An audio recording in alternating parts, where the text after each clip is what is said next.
بسم الله الرحمن الرحيم. yabo mai ɗimbin yawa da godiya masu yawa sun tabbata ga Allah maɗaukakin sarki, mafi girman masu girma da darajar masu daraja, mafi kyawun hukunci, mafi ilimin masu ilimi tabaraka wa ta'ala. Ina yabansa da gode masa bisa dukkan ni'imominsa da ba su idayuwa ko lasattuwa don karamcinsa, don rahamarsa, don kyautayinsa da bayansa. Ina shaidawa babu abin bautawa da gaskiya sai Allah makaɗai, sai sarki ba shi abokin tarayya. Na kuma shaidawa lalle fiye talibai annabi Muhammad sallallahu alaihi wa sallam bawan Allah ne kuma manzansa ne.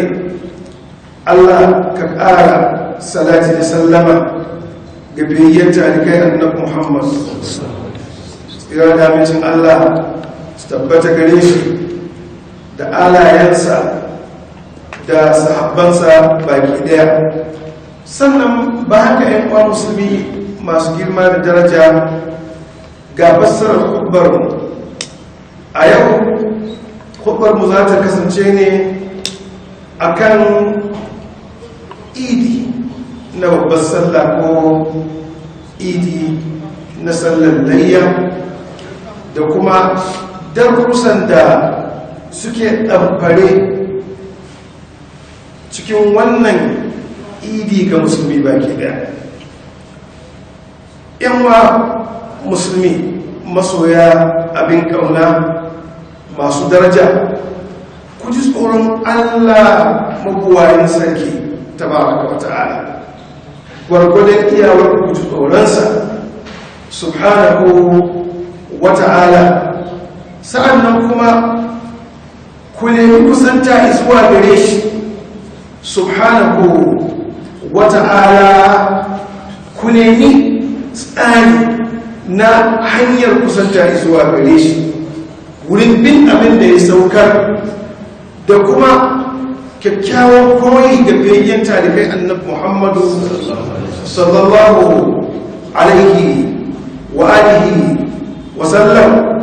Kuma ku nemi kusanta zuwa ga Allah tabaraka wa ta'ala da dukkan wani abu da Allah yake so, sannan kuma ya yarda da shi na kyawawan maganganu da kyawawan ayyuka. Sannan kuma ku zurfafa tunani yan uwa musulmi akan wannan ibada ta layya da abin da ke cikinta na izna da lura da kuma darussa masu ɗimbin yawa da suke cikin ita wannan ibada ta layya, wurin yadda da al'amarin Allah, miƙa wuya zuwa ga Allah, yadda da lamarin Allah, da sadaukantar da kai saboda Allah tabaraka wa ta'ala. Lallai ‘yan uwa musulmi tsokaci da lura a cikin wannan ibada yana bayyana wa dukkan musulmi hikimar Allah maɗaukakin sarki ta yadda ya sanya ita rayuwa ta zamanto abokiyar jarrabawa ta kowane ɓangare. Talaka yana da jarrabawa da ke ciki, mai kuɗi ma yana da jarrabawa da yake ciki, mai mulki ma yana da jarrabawa da yake ci. Kowa da irin jarrabawa da Allah tabaraka wa ta'ala ya kaddamo masa, kuma ya sanya masa. Babu wani mutum guda daya da ke doron duniya da Allah bai sanya masa wata jarrabawa. Dama imma farin ciki ne ko bakin ciki, ko samu ne ko rashi, ko lafiya ce ko rashin lafiya, ko ɗaukaka ce ko kuma ƙasƙanta ce, ko kuma rayuwa ce kai ma ko mutuwa baki ɗaya. To wajibi akan musulmi shine ya dage daren dakam ya dage daren dakam a yayin da yake fuskantar guguwar jarrabawa ya dage daren dakam a gaban guguwar jarrabawa ta tsanani da kunci da rashin lafiya da damuwa da yardaɗi cikin wato rayuwa da alhini da tashin hankali ya dage kwarai da gasken gaske. Kuma a wannan lokacin ake so wato kafe wurin Allah tabaraka wa ta'ala, ya nemo maka zuwa gare shi subhanahu wa ta'ala, wanda shine masani, wanda yake kuma gwani, wanda shine masanin abinda ke koyi da abinda ke bayyane. Wato ya zamanto iyalin mafaka wurin Allah tabaraka wa ta'ala, wadda duk abubuwan nan da suke kai kawo na jarrabawa to suna da dalili, suna da kuma wata hikma da kai da baka sani ba. Amma Allah tabaraka wa ta'ala shi ne wato masani, sai ka yi haƙuri kuma ka dage akan haƙurin, kuma in ya nemi ya wato zilliye maka ko ya salwanta haƙurin, to kai ƙoƙari kan jawo shi, sai wato ka tafi ka miƙa wuya zuwa ga Allah tabaraka wa ta'ala, kuma ka yadda da abin da ya ƙaddaro. Sa'annan kuma ka zamanto a cikin wannan yanayin baka bar yin nasiha ba saboda Allah, baka bar kuma ciyarwa ba saboda Allah, baka bar kuma tallafawa ba saboda Allah tabaraka wa ta'ala. Duk waɗannan su ne darussan da suke cikin wannan wato ibada ta layya. Yan wa musulmi, ku taho tare da ni mu yi hange da kuma lura da kuma zurfafa tunani a yadda Allah tabaraka wa ta'ala ya sifanta annabi Ibrahim alaihi salatu wassalam a cikin alkur'ani. Tsira da amincin Allah su tabbata gare shi da annabin Muhammad sallallahu alaihi wasallam wa sallallahu alaihi wasallam jami'an min al-anbiya'i wa rusuli ajma'in. Yadda Allah tabaraka wa ta'ala ya sifanta annabi Ibrahim, wato wanda aka ce mai koyi da shi dinnan, ya sifanta shi da cewa shi al'umma ce, ma'ana shi shugaba ne, mai tsoron Allah ne, mai kaskantar da kai ne, mai yawan wato mika kukansa izuwa ga Allah ne, mai kuma komawa izuwa ga Allah ne. Sannan kuma shi wato kyakkyawan abun koyi ne, ko abun koyi ne kyakkyawa, shi annabi Ibrahim alaihi salatu wassalam. Wannan ibada ta wato layya da muka gabata, wato wanda yau muke cike kwanukan yanyanan nama, ayyamu at-tashriq, wanda har yanzu muke yawaita zikri ga Allah tabaraka wa ta'ala, wanda zikri yana taimakon mu wato kwakwalwar mu ta bude, zuciyar mu ta tsarkaka, mu sake kusanta zuwa ga Allah, kuma girman damuwa ta zaman ta yi ƙasa saboda yawaita zikri. In kai harshenka ya haɗu da zuciyarka, kuma kana fuskantar Allah da kyakkyawan niyya, ba riya ba wani abu ba.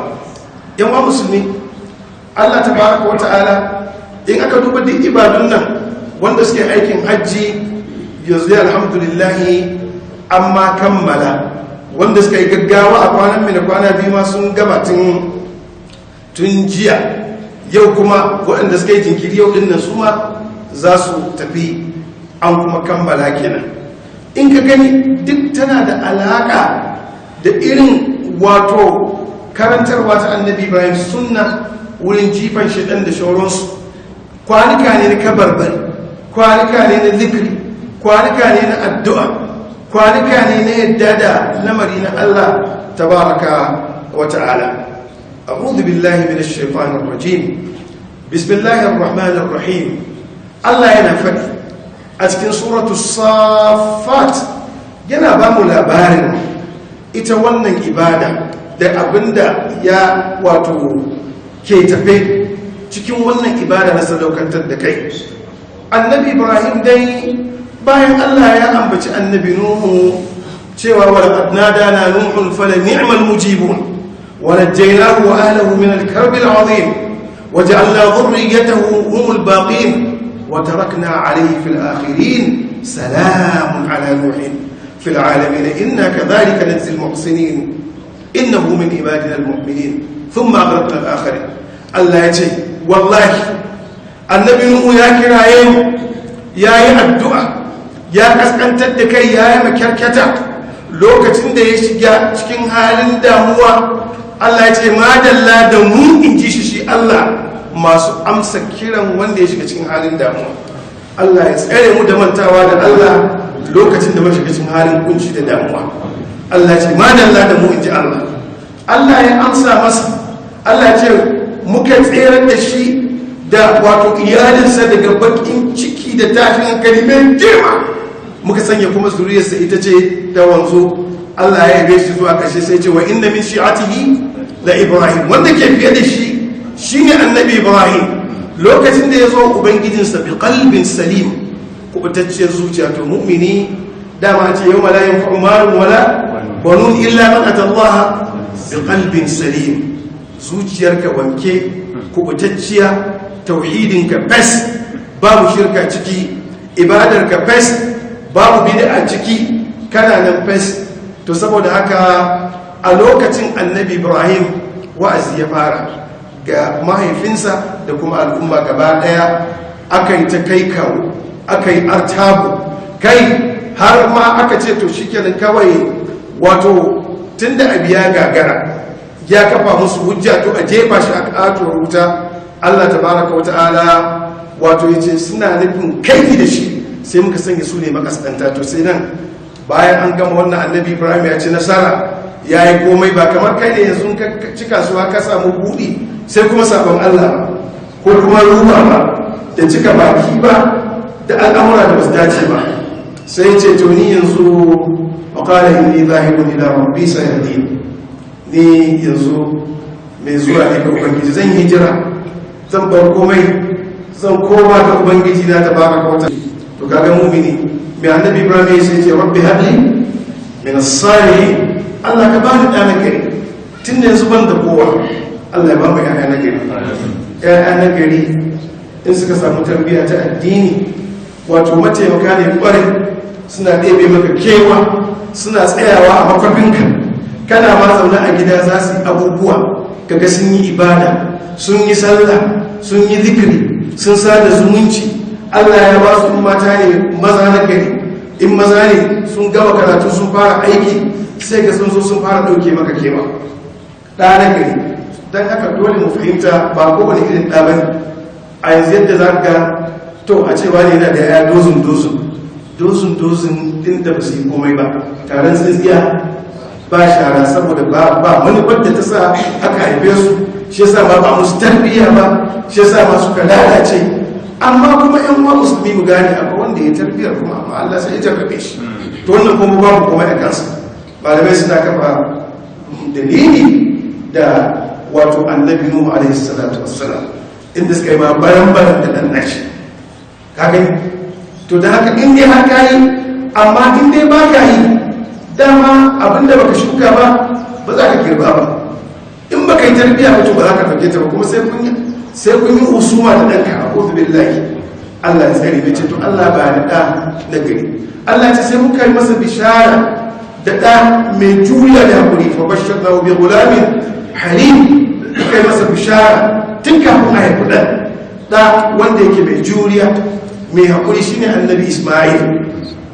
to yayin da falamma ba da ma'abu sa'aya, lokacin da ya kai lokacin da zai iya tafiya tare da mahaifinsa, ya dan tattaya shi abubuwa, shi kenan kare ya gune ya kai dan karamin dana, ya ce ina gani cikin mafarki ne ana fil manami anni abuka fanzur ma za tara. na yi mafarki ba cewa ina yanka ka, na yi mafarki cewa ina yanka ka, to amma ga yamma menene ra'ayinka? to ka gani da ba kura masa ashar bane da zagin shi da rena shi da wulakanta shi, ko karamin dani ana magana da shi ta kuma fahimta. kar ka zama to irin al'adar da yaro kai kace shi fita yaran banza ga mutane ce a waje ba a haka, saurare shi ya saurare ka sai ku iya fahimtar abubuwa da yawa. To shi kenan sai annabi Ismail ya ce, ya baba ka aikata abin da aka umarce ka, in Allah ya so zaka samu na daga cikin masu haƙuri. Mafarkin annabawa dama gaskiya ne. To yayin da suka wato shi kenan annabi Ibrahim da ya faɗa masa, ya bunayya inni ara fil manami anni adbahuk fanzur ma za tara, qala ya abati if'al ma tu'mar satajiduni insha Allah min as-sabirin. In Allah ya yarda zaka sami cikin masu hakuri. To yanzu kai dan Allah dan ka kai shekara 11 kai kana jin ka kai shekara 50 60 70 yace baba abin da kai ba daidai bane, in wani bai sa ba sai su ne mishi.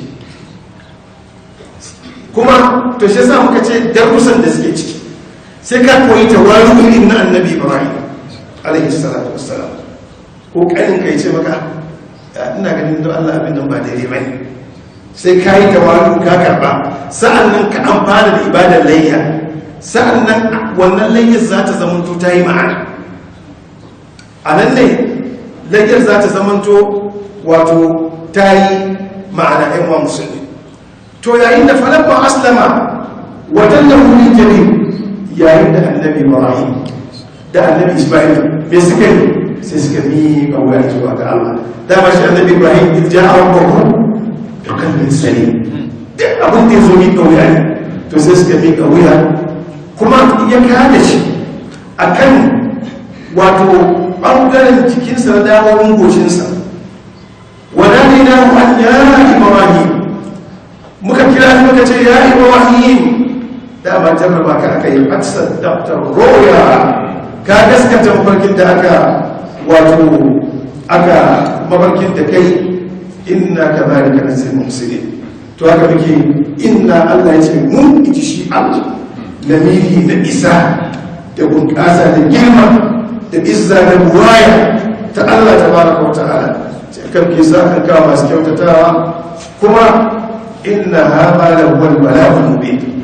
Wannan inna harfu nasbin wa tawkid, wallahi lallai kuma ga haɓa kaga tawkid yana inda sai aka ce kuma haɓa. Wannan al'amari bala'i ne mai girma, a ce ɗanka ka kai da hannu da ka yanka shi kuma ka yanka. Allah ce to inna haɗa da wani bala'un mubin wa fadainahu bi dhibhin azim, muka fanshe shi da ƙatan karo na rago. To kaga sai ka bai ba sai ka auna ka gani tsakanin wanda aka ce ibada ɗaya shi da wanda kuma aka ce ibada ko akuya ko ibada rago ko ibada sa ko ibada rago, wani ne jarabawa ta fi girma? To a ba da haka sai ga wani yayi makeke yayi maskolanci ya ƙiye. Duk da haka in kama kasa a dama ce ba wace ne bane, dama wanda zai kama maka kenan. To amma an ce sunna ce ko ta annabi Muhammad, ya sunnar annabi Muhammad sallallahu alaihi wasallam, mutum ba zai iya girmama ta ba yayi. Allah ya ce to kadhalika nazil muhsinin, haka ne muke kyautata, muke sakamako da masu kyautatawa. Innahu min ibadil mu'minin, yana daga cikin bayin mu'minai annabi Ibrahim alaihi salatu wassalam. Dan haka wa tarakna alayhi fil akhirin, sai muka bar kyakkyawan ambato ga annabi Ibrahim ga yan baya. In zaka yi salatin annabi Muhammad sai ka sa annabi Ibrahim, sai ka sa shi. To ka dubi biliyan biyu masu salati ga annabi Muhammad. Wa tarakna alayhi, shi yasa ma da wace waj'alni lisan sidqin fil akhirin, Allah ka sanya wato an bato mai kyau a cikin mutane ga wanda za su ba. Kaga to Allah ya amsa. Da haka kullum in kace Allahumma salli ala Muhammadin wa ala ali Muhammad kama sallaita ala Ibrahim wa ala ali Ibrahim innaka Hamidum Majid. Allahumma barik ala Muhammad wa ala ali Muhammad kama barakta ala Ibrahim wa ala ali Ibrahim innaka Hamidum Majid. To ka gani, dan haka salamun ala Ibrahim, amincin Allah ya tabbata ga annabi Ibrahim sai kuma Allah ya masa bishara da annabi ishaq shi ma annabi daga cikin salihai wa basharnahu bi ishaq nabiyyan min as-salihin wa barakna alayhi wa ala ishaq wa min dhurriyyati ma muslimun wa zalimun li nafsihi mubin. yan wa musulmi darussan da ke ciki wannan ibada na daya mika waya zuwa ga Allah. In dai aka ce maka Allah to duk wani tunanin ka kai hakuri ka ake shi, kuma in kana ganin kuma ba za ka dade ba za ka ga sakamakon da Allah zai maka, kuma sai ka yi hakuri da rayuwa. A rayuwa akwai jarrabawa mai yawa. Shi aka annabi Ibrahim da yawa, ga uba ga mutane ga wane, amma ya hakuri kuma ya bar nasiha bai bari ba, ya ci gaba da mene nasiha, ya kuma miƙa wuya yadda da kaddara ta Allah tabaraka wa ta'ala. Abubuwa kuma suka yayi ta yawa musu do'in na su ne darussa da suke cikin iya wannan ibada wacce take mai girma. Allah tabaraka wa ta'ala shi karɓa mana, ya kuma maimaita mana, ya ƙara maimaita mana. Allah ya yi mana masifa, Allah ya yi mana bala'i, Allah ya yi mana cutattaki, Allah ya yi mana kunci, Allah ya yi mana damuwa, Allah ya yi mana talauci. Duk abin da ya fi ƙarfinmu Allah ya mana maganinsa. Bukatunmu na alkhairi Allah ya biya mana, abin da ba za mu iya ba Allah ya iya mana. Allah ya samu cika da imani, Allah ya rufa mana asiri, Allah ya samu gida duniya lafiya. Ya Allah, halin da muke cikin rashin tsaro a ƙasar nan Allah ka yayi mana. Ya Allah, duk waɗanda suke shiga kultu wurin tada irin waɗannan fitintunu Allah ka san su, Allah ka tona asirinsu, Allah ka talautar da hannayensu, Allah ka mai da makamansu kansu, Allah ka shafe basirinsu. Ya Allah, in wata dukiya suka ji da ita Allah ka shafe dukiyar tasu. Allah ka zaunar da mu lafiya, Allah ka taimake mu. Subhana rabbika rabbil izzati amma yasifun wa salamun ala al-mursalin walhamdulillahi rabbil